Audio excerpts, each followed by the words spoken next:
As many of you know, Texas Governor Greg Abbott is not a big fan of the Constitution, not a big fan of freedom, not a big fan of society functioning in a functional capacity. So the latest thing that Texas Governor Greg Abbott has attempted to do is he created a mandate wherein he bans mandates. He mandated that no one have a mandate.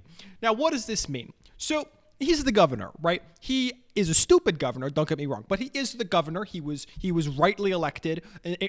We on the left, we don't make up lies when we lose elections. We just admit that we lost the election, right? Texas is a majority Republican state, and we lost. We ran for governor, and we lost, and that's valid. And that happens sometimes. And unlike Donald J. Trump, when we lose an election by thousands, tens of thousands, millions of votes, right, we recognize this and we say, oh, okay, we lost. Moving forward, we will try to do better in the next election, but for this election, we lost. So he gets to do things as governor. One of the things he gets to do is, decide, right, what it looks like to be an employee of the state of Texas. And that's totally valid. He gets to do that. So a while back, he made a mandate that said that no one in the entire state government would be allowed to create mandates, right? No one in the entire state of Texas was going to be allowed to have, within the context of governmental systems, any form of mandate that you show that you've been vaccinated within the government. Totally valid, right? I disagree. I think it's stupid, but it's totally valid. That is constitutionally legitimate. It's entirely within his purview as governor. He should be able to do that. He shouldn't do it, but he should be allowed to do it. Okay.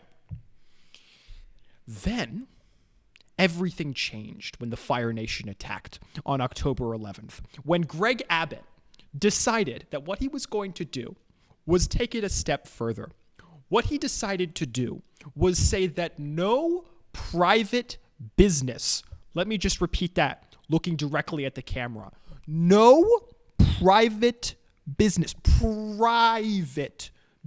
that is not a part of the government, no private business can make their own decisions when it comes to whether or not they want to have a COVID vaccine mandate, given the fact that, reminder, ladies and gentlemen, over 700,000 Americans have died in the deadliest outbreak in 100 years. That's more than any of our wars in American history. Literally any of them, including the Civil War.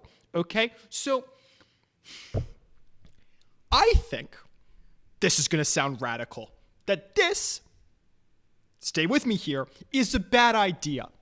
It's a bad idea. I don't know how he thinks that this is within his purview as governor. It's not within his purview as governor. He can't do this.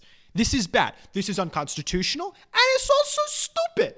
It's so stupid. What's wrong with this man? How dare he do this? I'll tell you why he dared do this. He dared do this because this is where the Republican Party is at right now. Okay? This is in his political interest to do. Isn't that insane? Like, can we think about that for a second? It's in his political interest to do this. This executive order is obviously unconstitutional. It's obviously going to get struck down by the courts. Obviously, that part is not even really up for question. It's clearly unconstitutional. But beyond that, it's also freaking stupid. It's freaking stupid. I'm sorry, it's stupid. What are we doing here? What are we doing here? I'll tell you what we're doing here. We're being Republican. Stop it. Get some help. That's I think all I have to say. Have a good day, but don't be a Republican. Particularly, don't be Greg Abbott. Greg Abbott is the worst.